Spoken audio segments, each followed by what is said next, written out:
De Mato Grosso do Sul, 9h07, abrindo a segunda hora do Jornal CBN Campo Grande. Apresentação, Karina Anunciato.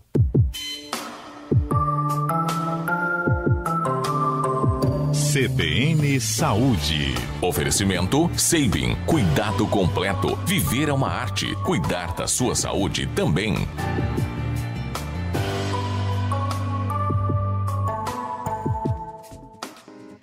Muito bem, hora de falar de saúde aqui no Jornal CBN Campo Grande. Sempre uma pauta, né? No nosso jornalismo, trazer esclarecimento, trazer aí para você a informação daquilo que inclusive pode estar literalmente influenciando no seu dia a dia. E muito mais do que a aparência, a cirurgia ortognática tem impacto na qualidade de vida e na saúde do paciente. Só aqui em Mato Grosso do Sul são realizadas por ano cerca de 100 cirurgias deste tipo.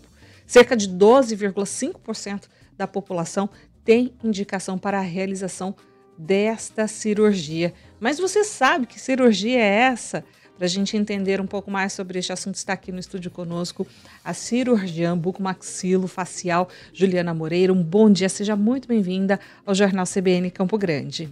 Bom dia, querida. É uma honra estar aqui com vocês hoje para falar sobre esse tema de tanta importância, né, para os pacientes. Sem dúvida. E principalmente pelo fato muitos não conhecerem a cirurgia. Então, Exatamente. A gente tem esse papel também de estar divulgando, né, para que o máximo de pessoas tenham conhecimento e possam ser beneficiados caso seja buscar o esteja tratamento, sofrendo. se for o caso, Exato, porque é muito comum a gente ter pacientes que sofrem anos e anos, né, com os problemas relacionados com essa deformidade do crescimento da face e sem saber que ela pode ser facilmente resolvida com procedimento cirúrgico e mudando a vida positivamente de forma definitiva. Sem dúvida.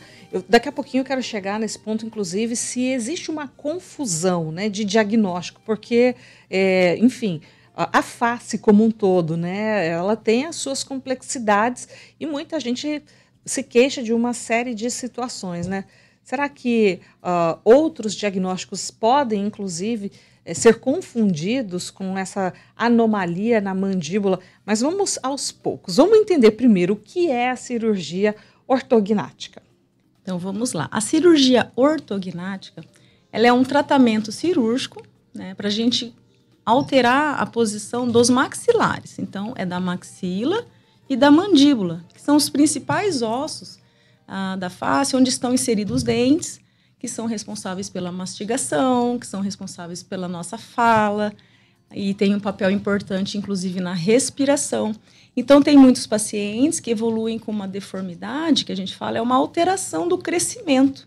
Então, ou a mandíbula cresce pouco, ou a maxila cresce pouco, a mandíbula pode crescer muito, e isso impacta diretamente na posição dos dentes, na posição dos lábios, na projeção desses maxilares, dos tecidos moles. Tem paciente que reclama porque tem papada, tem paciente que reclama, né, porque é queixudo, né? Então, mas por trás disso, a gente já sabe todos os problemas que causam nas funções da face. Então, é muito importante a gente entender que a nossa face não é só uma fachada, não é só um rostinho bonito ou feio, enfim, mas que ela tem muitas funções que dia a dia, durante várias vezes ao dia, nós estamos realizando, tá? Que é a mastigação, que é a fala, a gente está respirando. Exato. Né, gente? Então, impacta diretamente a qualidade de vida dos pacientes e só quem tem a deformidade sabe que é o relato que nós temos todos os dias no consultório de todos os problemas que os pacientes enfrentam no dia a dia, muitas vezes para simples comer um sanduíche, por exemplo. Nossa. Tem pacientes que têm que cortar com garfo e faca porque não conseguem morder. Já pensou? É o que a gente está falando, né? Não é só uma questão estética, sim, né? É uma sim. questão realmente de saúde da população em relação à qualidade de vida, de como isso influencia a sua rotina, né? Juliana, você estava contando, né, que são identificações dessa alteração que é uma anomalia do crescimento desse maxilo, né? A partir de que idade é possível identificar isso? De que forma as pessoas são impactadas? Tem algum grupo que é mais prejudicado por isso? Se são mais homens, mais mulheres? Tem uma faixa etária? Conta um pouquinho pra gente sobre isso. Então, na verdade, como ela é uma alteração no crescimento dos maxilares, existem muitos pacientes que já são diagnosticados na infância. Tá? A gente está falando aí de que idade na infância? Não, na primeira infância, né? Na 2, primeira 3, infância. 4 anos, quando começam os dentes a nascerem, né? E todos os dentes de leite ainda estão na boca, você já consegue perceber que em alguns pacientes os dentes nascem cruzados, por exemplo. Fala, ai, meu filhinho tem dentes mordida cruzada, que é o dentinho de cima atrás do dente de baixo. Então, normalmente, esses pacientes são encaminhados para o ortodontista, né? Então, normalmente é o primeiro profissional que acaba reconhecendo muitas essas alterações do crescimento da face na infância, são os dentistas, os ortodontistas. Então, é muito comum mães, né, já procurarem para avaliação, porque percebem que algo não tá correto. Tem uma alteração. Alguma alteração. Meu filho não mastiga bem, ou meu filho dorme com a boca aberta. Isso é muito comum também para respiradores bucais. Crianças que têm também uma influência de dedo, chupa-chupeta. Isso também pode alterar no crescimento da face. Então, tem um fator genético, tá? Que você pode, em muitas famílias, você percebe que a mãe tem o queixo para trás, que o pai tem o queixo para trás e o filho pode desenvolver isso. Então, tem uma grande influência da genética, mas na infância, alguns hábitos também podem influenciar, né, de maneira ao desenvolvimento da face ser prejudicado, como é o caso de chupeta, dedo, a falta de respiração pelo nariz, né? Pacientes que têm muitos problemas de sinusites, rinites, e acaba obstruindo muito a passagem do nariz e acaba respirando pela boca e isso altera o crescimento. Então, a gente já consegue, em muitos pacientes, perceber na infância que está desenvolvendo com essa alteração do crescimento dos ossos da face. Como é uma indicação cirúrgica, né? A gente tem até aqui esse dado aqui de que são 100 cirurgias por ano em Mato Grosso do Sul e cerca de 12% da população tem indicação de cirurgia, né? A cirurgia, ela é indicada a partir de que idade? Então, em casos habituais, com 17 anos a gente já consegue estar fazendo um diagnóstico mais correto, preciso, quantificar. Porque o grande desafio da cirurgia ortognática é nós identificarmos quanto que esse maxilar vai para frente, né? Então, para a gente conseguir quantificar, é interessante que o paciente já tenha acessado o crescimento da face. Estabelecido o seu crescimento. Isso. Então, via de regra, com 17 anos, a gente já pode estar fazendo isso de uma maneira mais definitiva, né, essa análise, e assim instituído o tratamento cirúrgico. Tá? E antes disso, qual é a indicação? Que tratamento é feito? Para pacientes infantis, só quando a deformidade é tão grande que está impactando diretamente, inclusive, na qualidade de vida, no desenvolvimento. Né? Que são pacientes que têm micrognatias, que têm síndromes. Um caso muito famoso que ficou na mídia o ano passado foi a filha do Roberto Justus, com a Ticiane Pinheiro, a Rafinha. Ela fez a cirurgia na adolescência. Era exatamente essa situação? Exatamente. Alteração na mandíbula? Ela tem uma síndrome que alterou o desenvolvimento dos ossos da face. Por isso que ela tinha aquela face alterada. E daí ela já fez, né, na adolescência, a cirurgia ortognática. Mas quer dizer, precisou ainda... Porque é muito importante a gente fazer essa divulgação, né? E você trazendo este exemplo prático, inclusive, né? Que não é uma questão financeira, né? Não. Era uma questão realmente de esperar o momento certo para a realização da cirurgia. Então, ela tem... Essa alteração foi diagnosticada logo que ela nasceu. Então, você percebe, logo que nasceu, já viu que ela era uma criança que tinha uma síndrome que afetava o crescimento dos ossos da face. Mas, durante todo o desenvolvimento infantil dela, foram usados aparelhos, foram feitos outros tipos de terapia, até chegar um momento em que a cirurgia ortognática poderia entrar para ter um resultado mais seguro, mais efetivo, que foi na adolescência, no caso dela. Esse paciente, uma vez que é submetido à cirurgia, ele continua tendo que ter acompanhamentos? Como que é a rotina pós-cirurgia? Não, o normal é que o paciente seja, né, ele consegue ser liberado. Sim, a maioria dos pacientes, eles Vida têm normal, alta legal. desse tipo de deformidade. Os que ainda continuam em tratamento são aqueles que possuem outras doenças associadas, que também é muito comum, como, por exemplo, os problemas da ATM, né? Que são aqueles pacientes que, além da deformidade, né, que do crescimento da mandíbula, da maxila, ainda tem problemas na ATM, que é a articulação aqui na frente do ouvido, certo, que articula a mandíbula com o crânio. Então, tem pacientes que também possuem esse tipo de patologia, né, muito associado a quem tem essa deformidade, daí esses merecem um acompanhamento por mais tempo. Mas da deformidade, a grande maioria, ele é solucionado em uma cirurgia só. Nós estamos conversando com a cirurgiã bucomaxilofacial Juliana Moreira sobre uma cirurgia que, olha, pode inclusive estar aí, né, no seu radar ou afetar alguém da sua família, né? Porque como ela trouxe para a gente, além de questões genéticas, né, questões comportamentais também podem alterar e trazer essa anomalia para a mandíbula, né? E aí tem uma série de impactos. Você comentou, inclusive, né, de alterações na respiração, na mordida. É comum, inclusive, um diagnóstico ser confundido, esse diagnóstico de alteração de mandíbula, com outras alterações da face? Na verdade, hoje em dia, com a harmonização facial, foi uma grande evolução na análise dos fatores faciais que os pacientes muitas vezes tinham queixa e que agora eles conseguem ver que tem uma solução, tá? Então, o paciente avaliando a face dele, ele olhando, fala assim, olha, tem alguma coisa que eu não estou contente. Eu tenho uma papada, ou meu lábio é muito fino, ou meus dentes são muito inclinados. Normalmente, por trás disso, na maioria dos casos, existe uma deformidade na posição do maxilar. Então, muitos pacientes estão aí, são mulheres bonitas, são homens funcionais, mas que têm a mandíbula e a maxila numa posição não tão correta e que impacta na posição da língua, na posição dos dentes, na posição dos lábios e na posição dos tecidos que nós chamamos de tecidos moles, que é pele, músculo, gordura, que esses tecidos moles da face, eles são inseridos no osso da mandíbula. Então, você imagina, se uma mandíbula que deveria estar uma projeção para frente correta, ela está para trás, o paciente tem papada, a língua dele está para trás, e essa língua para trás pode bloquear a passagem do ar lá atrás da boca, que nós chamamos de faringe. Então, tem muito paciente que ronca porque tem a língua lá para trás, que na verdade é porque a mandíbula dele está para trás.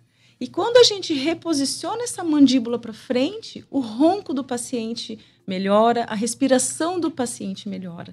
Tá? Então, é muito interessante a gente, quando vê aquele paciente que não tem queixo, que tem aquela papada, olha lá, a mandíbula dele está para trás. E quando a gente avança a mandíbula, todos esses problemas podem ser resolvidos. Juliana, e pelo que você está contando, né, eu fico imaginando o impacto e os relatos que você deve escutar aí, né? Você que já está há 20 anos atuando nesse tratamento de face, né, com a cirurgia ortognática. Que tipo de histórias, por exemplo, você escuta no consultório? Nossa, eu sou apaixonada, né, por essa área, principalmente por isso, pelo benefício que nós trazemos para os pacientes. Porque não é só um queixo para frente, é toda a alteração da vida do paciente, na qualidade de vida dele, que é melhorada de forma, assim, que muitos deles não conseguem nem mensurar como que impactou positivamente a cirurgia. Tanto estética, as mulheres têm muito desse apelo estético, né? Muitas mulheres me procuram pela questão estética. Só que elas falam, doutora, de brinde eu ganhei. Eu estou respirando melhor, agora o meu humor já está melhor, eu estou mastigando melhor, coisa que às vezes eu não comia muito bem, tinha alimentos que eles às vezes... Tem muitos pacientes que limitam a tipo de alimento, né, consistência de alimento, porque como ele sente dificuldade, ele não sente nem prazer em comer. então ele acaba não se alimentando. E depois da cirurgia ele passa a ter todas as habilidades mastigatórias restabelecidas, então a qualidade mastigatória, respiratória é muito, muito grande. E esse impacto, inclusive, emocional, né, na autoestima da pessoa. Não, eu tenho, assim, relatos de pacientes que desejam, inclusive, refazer o álbum de casamento. Falam, doutora, eu quero refazer o meu álbum de casamento, eu não consigo mais nem olhar para aquelas fotos de antes, né?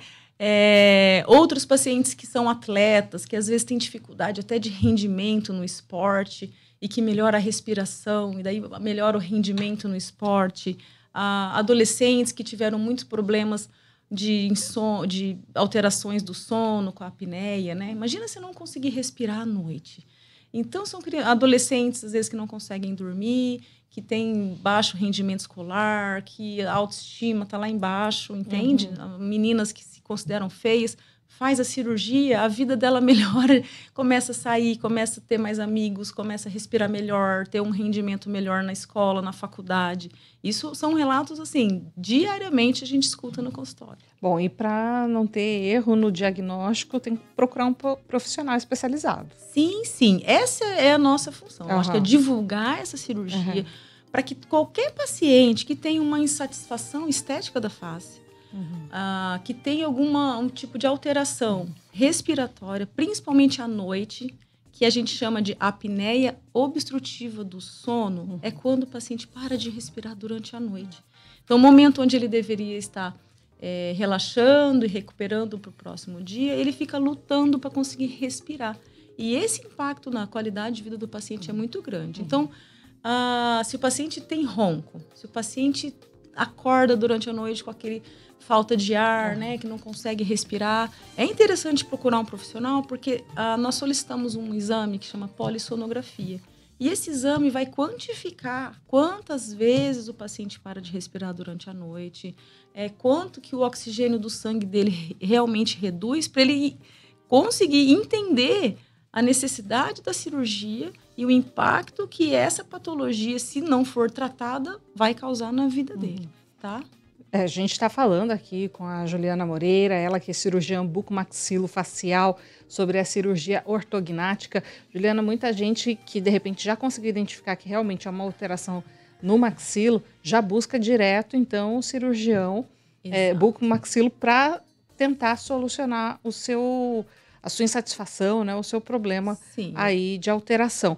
Mas, além do bucomaxilo, tem algum outro profissional que consegue fazer esse rastreio ou que vai indicar que, de repente, precisa chegar até este momento? Os profissionais da odontologia, eles têm esse tipo de aprendizado na faculdade, mas os profissionais que normalmente mais recebem são os ortodontistas. Diagnostica. Eles já conseguem ver as alterações na posição dos dentes e conseguem perceber se essa alteração na posição dos dentes é causada pela alteração da posição dos maxilares. Perfeito. Então, mas nós, cirurgiões bucomaxilos, a gente consegue também identificar o contrário.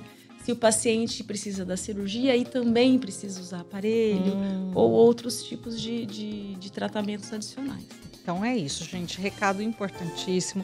É cuidar realmente, identificar, né? Ter essa sensibilidade de olhar, ter aquele senso crítico, mas também fazendo essa avaliação integrativa da saúde como um todo. Juliana, gostaria que você deixasse um recado, então, para quem está vivendo aí, de repente, todas essas situações de alteração de mandíbula e que está sofrendo no dia a dia ainda.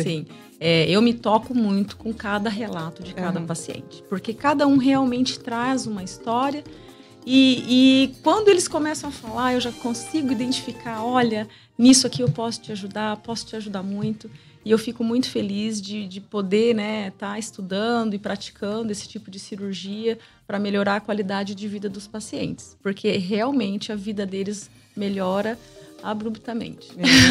E mesmo assim, agora me ocorreu uma situação, né? Muitas vezes o paciente já fez até o acompanhamento, fez o tratamento com o aparelho ortodôntico. Sim, é muito comum. E ainda não solucionou, né? Isso. Olha, algumas situações que a gente tem que ficar muito atento. Por exemplo, pacientes que fizeram tratamento com aparelho e que depois os dentes entortaram de novo e que ele precisa usar aparelho de novo. Nossa. E daí ele termina o segundo tratamento ortodôntico, tira o aparelho e depois os dentes entortam de novo.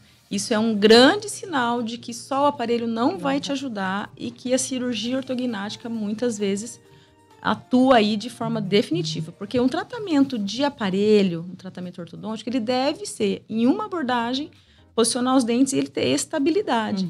Se os dentes estão entortando de novo, é porque o maxilar pode estar fora do lugar, ou porque a língua também está fazendo muita força, e que também a cirurgia avançando a mandíbula, a língua vai ter mais espaço, entendeu? Então tem gente que fala assim, não, é minha língua que está empurrando meus dentes. Mas se a língua está apertada lá atrás, é porque a mandíbula está para trás, tá? Então, assim, essas alterações, tanto estéticas, quanto de função, né, de língua, respiração. E se os dentes estão entortando novamente, a gente deve procurar um cirurgião bucomaxilo, porque a cirurgia ortognática está aí para ajudar todo mundo. Juliana, é muita informação e eu tenho que, antes de literalmente te liberar aqui, o tempo de recuperação depois da cirurgia. Olha, a cirurgia ela é feita no hospital, no centro cirúrgico. Normalmente o paciente tem alta no outro dia, tá? Ele já é liberado para casa. É uma dúvida muito frequente. Doutor, eu vou ficar com a boca amarrada? Não fica mais com a boca amarrada, tá? Então, o paciente vai com a boca aberta, se alimenta nos primeiros 5 dias com uma alimentação líquida e vai aumentando gradativamente a consistência dos alimentos. Com relação ao trabalho, com 7 a 15 dias, os pacientes estão retornando ao trabalho, principalmente se for de forma administrativa, né? Pacientes que precisam fazer força física, que pode ser que precise de mais dias, de 15 a 30 dias, tá?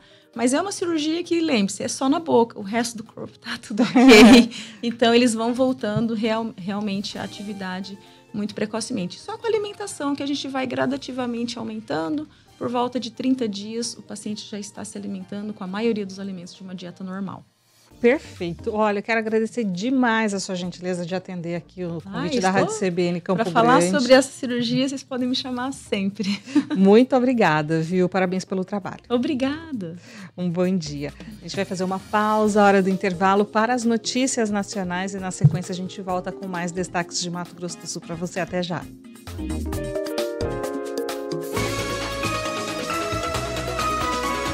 CBN Campo Grande.